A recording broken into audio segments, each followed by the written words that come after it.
Guys, welcome back to another episode of EdgeMasterGaming, where today we're going to be covering part 2 of the game Kenpong, which is actually a prequel to chapter 1. In this video, I'll show you exactly where to get all of the items that are required to get all the badges in the game. In addition, I'll be narrating the story as well as providing some key tips that should help you to get through the game with little to no difficulty. Alright guys, without further ado, let's get started. Our story begins in our home, where we find a note that reads, "Husband, I'm going out of the house to do some work at night. This note is for you in case you woke up at night. I will be wary outside. Don't worry." Why would she leave and where did she go? This is all very strange. I'm going to take the oil lamp so I can find her. Today is the 22nd of January, 1963.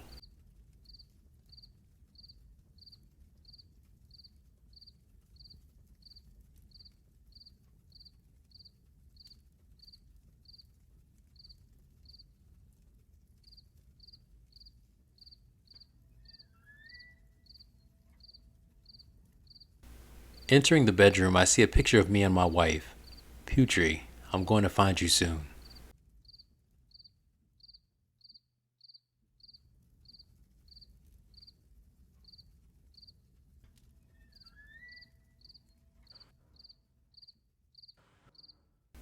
My plan is to look for any clues in her disappearance. Found a clay bottle. This will be key to helping me in my search.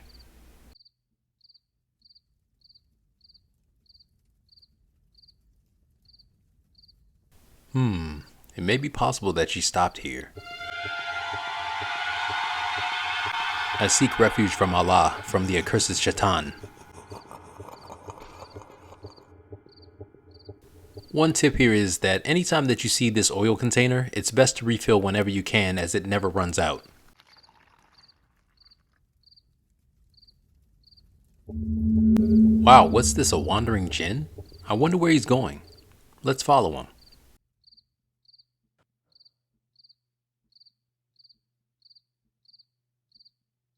Did he just go down this well? Whoa, okay. Things are definitely getting weird around here. But while I'm here, let me just fill up on water.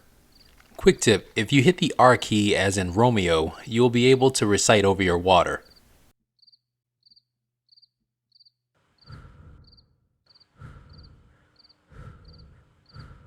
Maybe my neighbor Dazul heard something.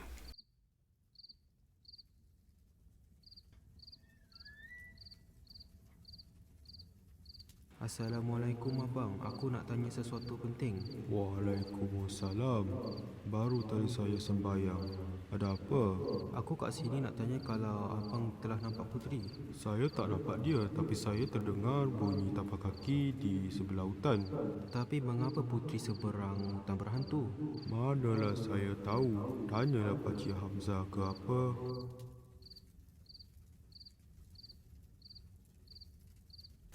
So she crossed the bridge in the night and entered the haunted forest. Why would she do such a thing? I need to go speak with Uncle Hamza.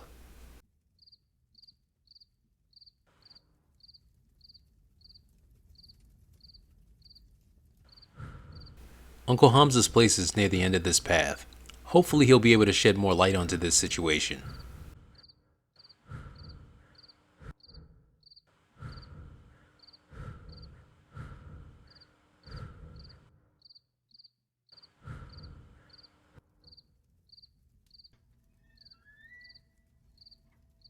Assalamualaikum pakcik. Waalaikumsalam. Pakcik tidak bisa tidur. Ada rasa yang tidak baik. Apa terjadi? Pakcik tadi ada mimpi buruk. Lepas tu pakcik terbangun. Lepas tu pakcik pun pergi sembahyang. Adakah ini tentang puteri? Kerana dia keluar meninggalkan nota, tetapi Jamal tidak tahu di mana dia. Mimpi buruk pakcik sekarang masuk akal. Jamal harus cari puteri di hutan dengan segera. Pakcik rasa puteri kerasukan. Pakcik akan baca-baca sambil Jamal cari dia di hutan. Jamal nak minta pakcik ikut Jamal, tapi Jamal lupa pakcik masih belum sembuh daripada kecederaan pakcik. Jamal akan pergi cari dia sekarang. Berhati-hatilah dan kuatkan iman kamu. Uncle Hamza's bad dreams are visions that Putri has been possessed. He's going to pray while I search for her. I'll need to find her very soon. Here we find a note from Uncle Hamza that says, ask Uncle for permission before using Uncle's items. Uncle Hamza. Sorry, Uncle, but this is life or death and I need this oil.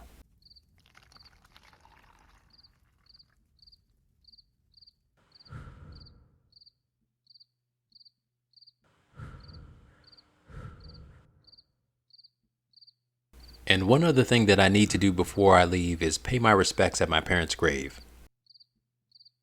My Lord, have mercy upon them as they brought me up when I was young. Now I'm ready, let's go.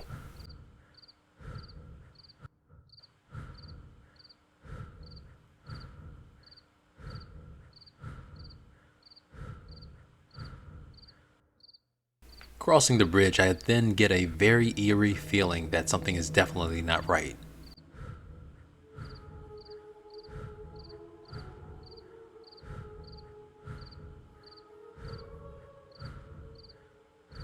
What is that? I hear chanting. It sounds like it's coming from in this cave. Could my wife be here?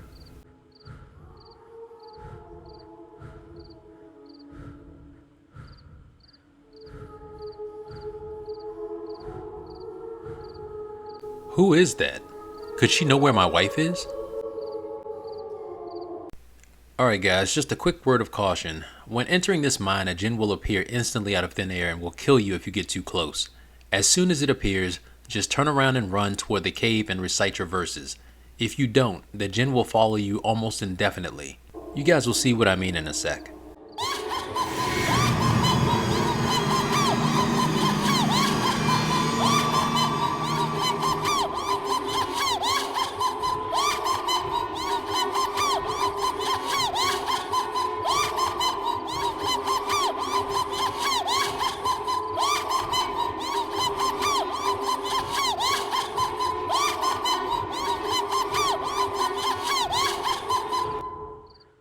Immediately we need to get back to Uncle Hamza.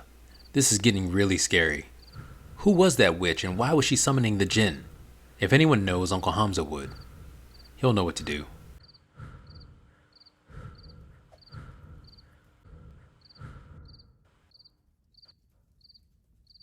Pakcik, tadi Jama nampak jin dipanggil penyihir. La qadar Allah. Macam mana rupa penyihir itu? Rambut dia panjang dan putih dan dia memakai pakaian lama. Kemungkinan penyihir itu penyihir yang menghantui hutan itu sejak sebelum kamu lahir lagi. Siapakah dia? Ya Siti, ahli penyihir. Dulu dia pembantu untuk keluarga yang kaya yang tinggal di villa di hutan itu. Kita tidak patut cakap sesuatu yang kita tidak tahu. Namun, ini harus berhenti. Ingatkah apa yang pakcik telah ajari Jamal? Pakcik hanya bisa nasihati Jamal dan Jamal harus buat apa yang pakcik suruh. Isikan botol dengan air, lepas itu baca ayat-ayat ruqyah atas itu. Lepas itu percikan air itu kepada penyihir itu. Jamal terlalu takut untuk itu. Jamal harus buat itu. Takut kepada Allah sahaja. Allah bersama kami. Sekarang pergi. So the woman's name is Siti, a witch practitioner who has been haunting the forest since before I was born. I have a sneaking suspicion that she knows what happened to my wife. I must stop her.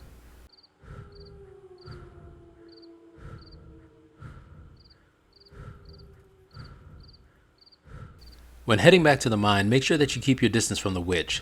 If you get too close, then she will turn to attack you. When you're close but still at a safe distance, press the X key to throw water on her. If done correctly, you'll see her life bar begin to drain.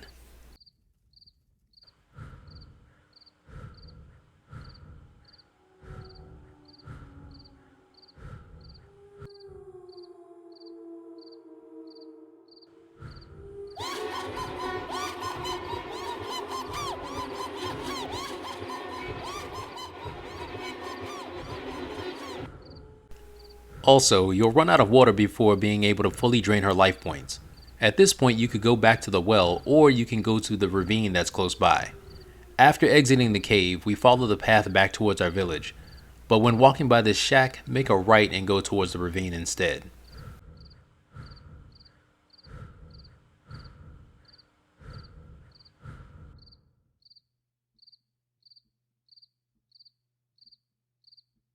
So let's head back and finish off City.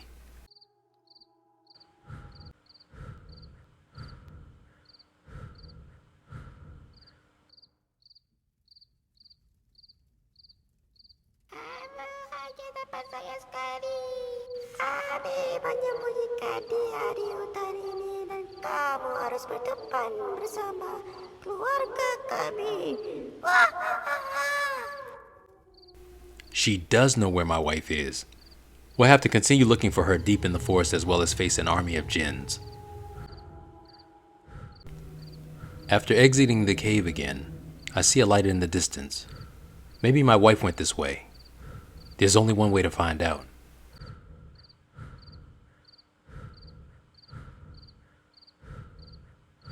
Siba Wang's plot of land.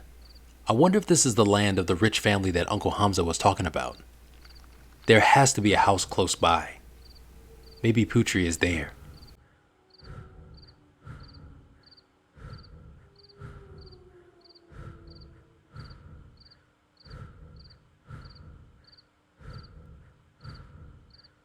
I see it. The house in the distance. And there's a light on. She has to be there.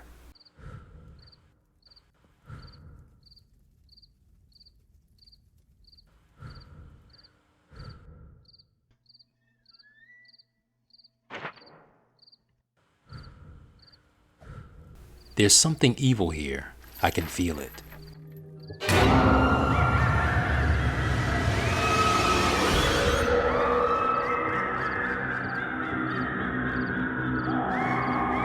Drawing of Penanggal. Power, wealth, everlasting. The Penanggal or Penanggalan is a nocturnal vampiric entity from Malay ghost myths. Its name comes from the word tanggal, meaning to remove or take off, because its form is that of a floating disembodied woman's head with its trailing organs still attached. Anyway, let's get back to the game.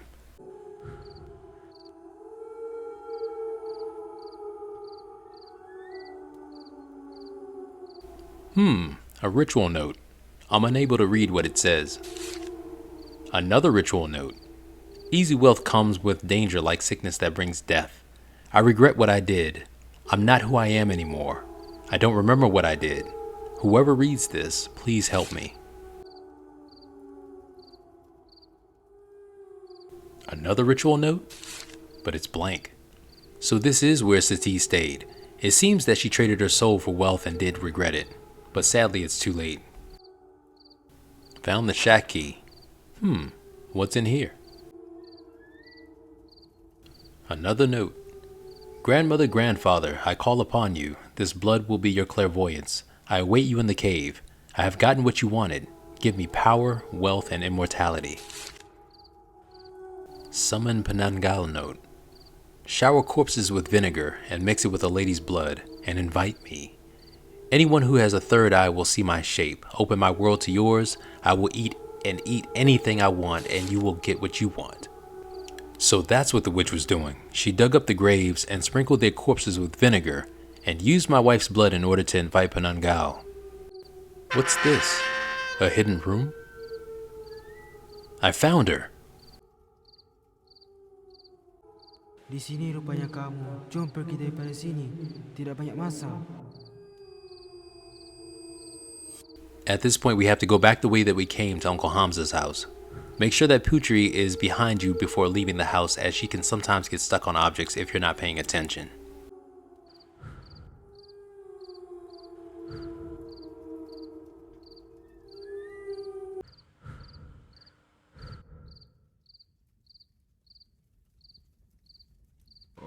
Ya, kamu bawa putri ke sini dengan selamat. Kamu boleh tinggalkan putri di sini sementara kamu membersihkan hutan daripada ilmu hitam secepat mungkin. Tetapi banyak sangat jin yang di luar yang akan mengganggu kita. Kalau begitu, Jamal boleh lakukannya esok. Namun pakcik bagi amaran bahawa jin-jin ini akan melakukan apa yang mereka ingini. So at this point we have the choice to take our wife home or to clear the black magic from the forest. There's 5 as you can see that are listed here. The black magic is just the cauldron that we saw earlier when we defeated City. So let's go back there now.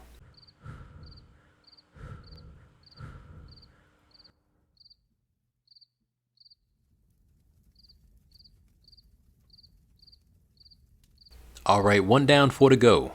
The next one is located in a cave located near the sign that we saw for Sibawang's plot of land.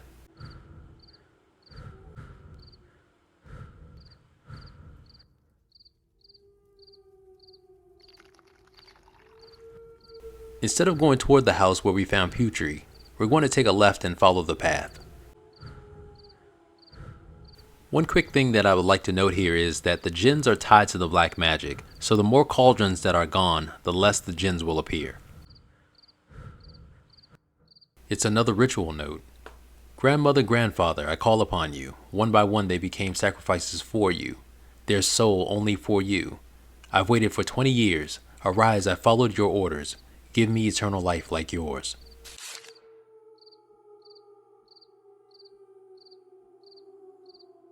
Alright, 2 down, 3 to go. The next one is located beyond the house where we found Putri. So let's go there now. If we continue to the right along this path, you'll notice eventually a shack in the distance off to the right.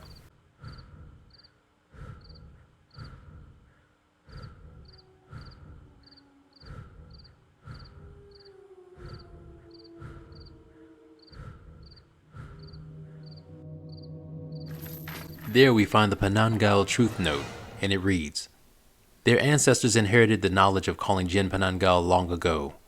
They used vinegar and bodies or bones of a corpse to summon Jinn in the form of flying heads without bodies.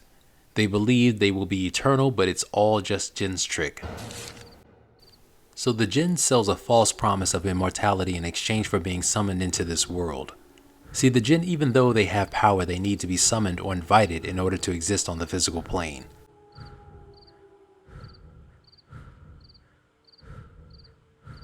From here, if we head back to the trail, we continue to follow it until we reach a sign that says Sibawang's plot of land. If we follow it, we'll come to a small bridge.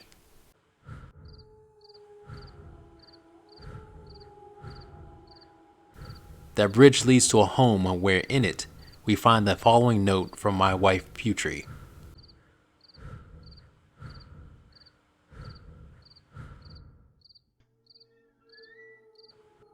I'm gonna run away from here to the city. This black magic will destroy us all not long enough. Wow, I wonder, did she write this when being held captive? As we leave the house, make a left and we'll eventually find our way to the next cauldron that needs to be cleared.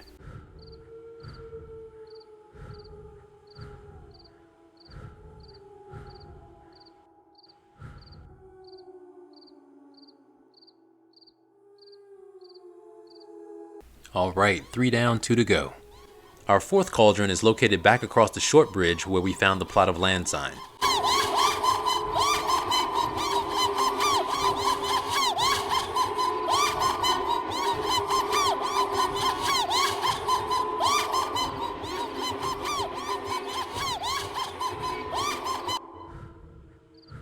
When taking this path, we need to continue along until we find a small storage shack located on the left.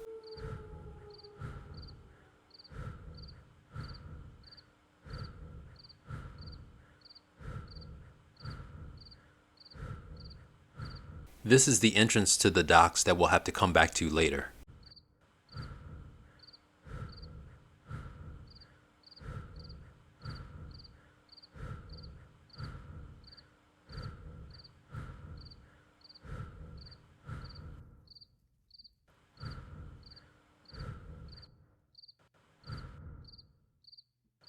While this isn't the shack that we're looking for, I'm just stopping here to get some more oil.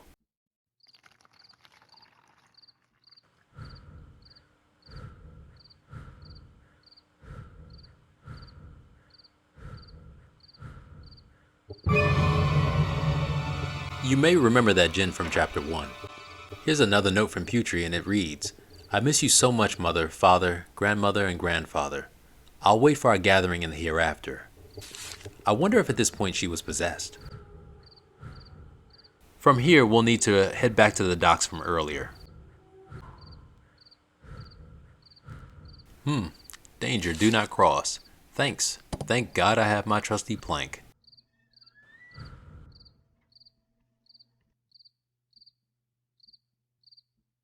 Alright, our fourth cauldron is clear. Our fifth and final one is just further down the path that we came from. But before we go, here's a word from our sponsor.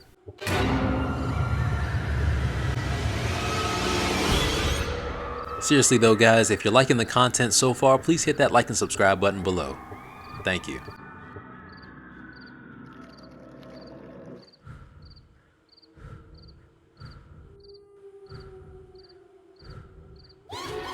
I'll tell you one thing, after playing this game, I'm really sick of jinns. This is what I really wish I could do to a jinn, honestly.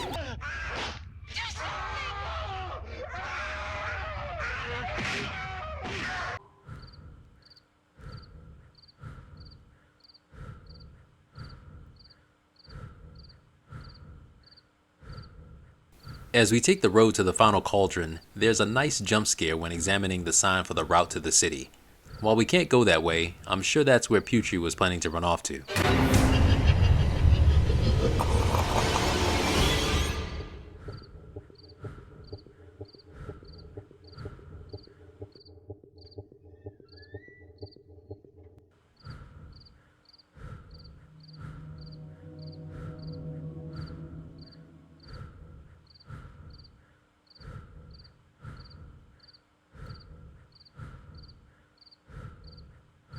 Just beyond the bridge, we locate an empty house on the right.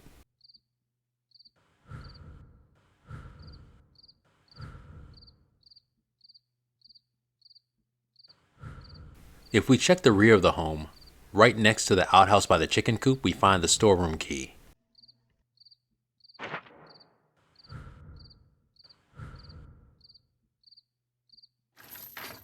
Our last and final cauldron is here.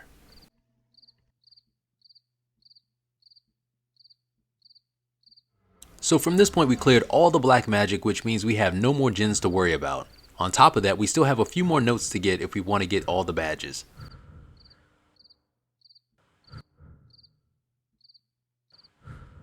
So right across from this house is another short bridge that we need to cross.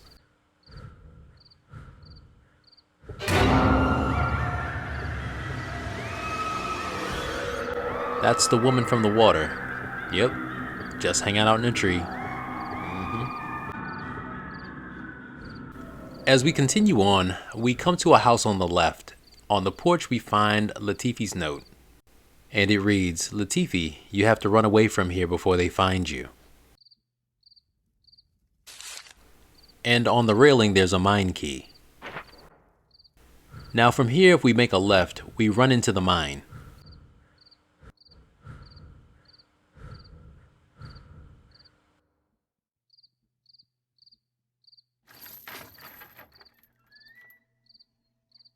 Inside we find another one of Latifi's notes. It says, I'm not here anymore. I have ran away with my wife. You will never be able to cast black magic on my wife. Here's just a small tip. Whatever you do, do not attempt to climb into this hole. You can get stuck here if you go in too far. Alright, we have one more note to pick up, which I totally forgot, and it's in front of the house that we cleared the last cauldron from. It's one more note from Putri. We're out for a month. Feel free to borrow stuff from us. And with that, we have our Free Papers Chapter 2 badge. We're ready to go back to Uncle Hamza's house to take Putri home.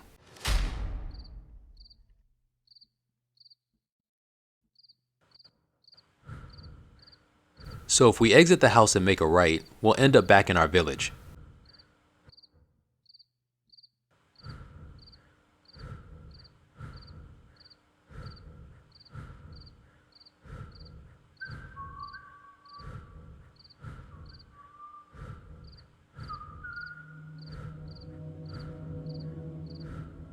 It's important to note that if you want to get the true timeline badge, you have to get all the notes and you can't lose a single life.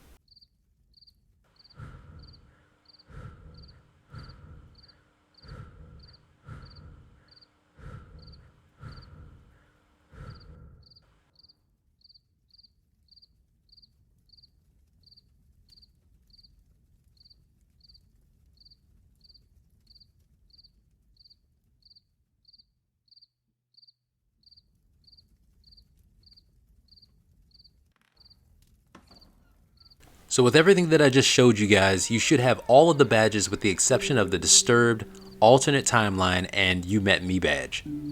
Now, in order to get the Disturbed ending, you just need to bring your wife back to Uncle Hamza and take her home before clearing any of the black magic, like you see here.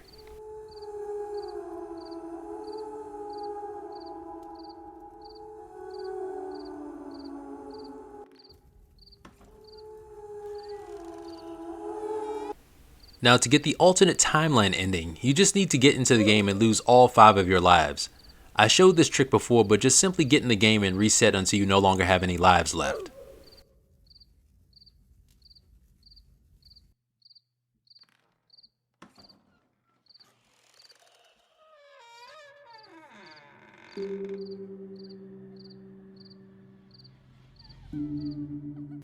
And our final badge is the You Met Me badge, where we actually meet the founder and developer of the game. This one is going to be a little bit more tricky, of course. So I decided to send the developer a message and they did respond. While there isn't a guarantee that they would jump in a game with you, you can still try that route, or you may just get lucky one day and happen to catch the developer in a game. Well guys, I hope you enjoyed this video. I had fun playing it as well as narrating the story. Let me know if you guys would like more of the story narration for these horror games, and I'll try to incorporate more of that. And as always guys, remember to have fun, take care, and God bless.